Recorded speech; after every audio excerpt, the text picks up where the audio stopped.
मैं अपनी जिंदगी का एक उदाहरण आपको देना चाहता हूं।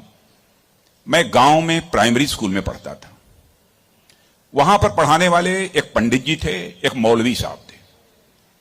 मौलवी साहब पढ़ाते भी थे और फिजिकल ट्रेनिंग जो होती है, फिजिकल एक्सरसाइज, वो भी कराते थे। मुझे याद है कि यदि हमारी एक्सरसाइज ठीक नहीं होती थी तो एक पतली सी छड़ी हुआ करती थी, स्टिक।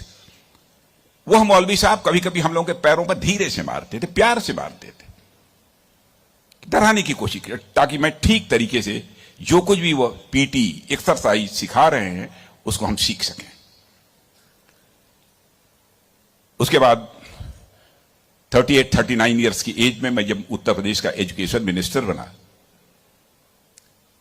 तो मैं अपने घर वापस जा रहा था। लंबा गाड़ियों का काफिला था। आप जानते ही हैं, कोई मिनिस्टर बन जाता है तो 1, 2, 4 गाड़ियां नहीं रहती हैं, सैकड़ों गाड़ियां पीछे लग जाती हैं। जब मैं घर जा रहा था तो हमारे घर जाने वाली जो रोड है उसके बगल में ही, लगभग हमारे घर से, हमारे गांव से लगभग 15-16 किलोमीटर दूर मौलवी साहब का घर था। मौलवी साहब रिटायर कर चुके थे, बुजुर्ग हो गए थे, आंखों से दिखाई नहीं देता था। उनको मालूम हुआ कि जिस बच्चे को प्राइमरी स्कूल में हमने एजुकेशन दी है, आज वो हमारा बच्चा इस प्रदेश का एजुकेशन मिनिस्टर होकर इसी सड़क से गुजरने वाला है।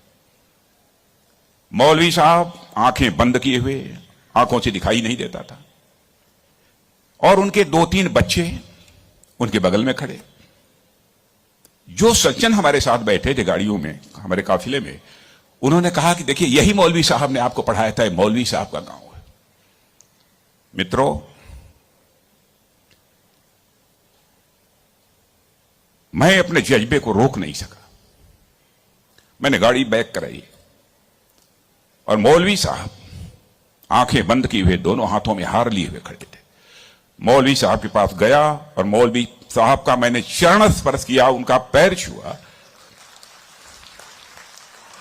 और मौलवी साहब की आंखों से तब तक आंसू चलते रहे जब तक कि मेरी गाड़ी वहां से नहीं गुजर गई। कल्पना करिए, वर्षों गुजर चुके थे, प्राइमरी स्कूल छोड़े हुए, उसके बाद मौलवी साहब से कभी भेंट नहीं हुई थी। लेकिन वह क्षण मैं अपनी जिंदगी में कभी नहीं भूल सकता। मैं चीफ मिनिस्टर भी थे तो आए थे एक बार मिलने के लिए। लगभग 3-4 हजार की भीड़ हमारे चीफ मिनिस्टर रेजिडेंस पर थी। किसी ने बतलाया कि वो सज्जन आए हैं, वो कह रहे हैं कि मैं तुम्हारे सीएम को मैंने पढ़ाया है। मैंने कहा है, कहा वो खड़े हैं। तो मैंने देखा कि मौलवी साहब, उनके बच्चे उनको पकड़ कर लाए। मौलवी साहब को मैंने बुलाया, बगल में चेयर पर बैठाया और उनका मैंने चरण स्पर्श किया। बच्चों, आपसे कहना चाहता हूं, बहुत लोग आजकल सो कॉल्ड प्रोग्रेसिव्स की मैं बात करना चाहता हूं। वह कहते हैं कि हमारी इस टीचर का वैल्यूज के प्रति जो कमिटमेंट होना चाहिए वह क्या है। डोंट वरी, यह आपका काम नहीं है कि आपका टीचर किस हद तक वैल्यूज के प्रति कमिटेड है, नहीं कमिटेड है, क्या करता है, क्या नहीं करता है। एक काम उसने जिंदगी में किया है कि आपको उसने तालीम दी है, आपको उसने तालीम दी है, इसे मत भूलिए।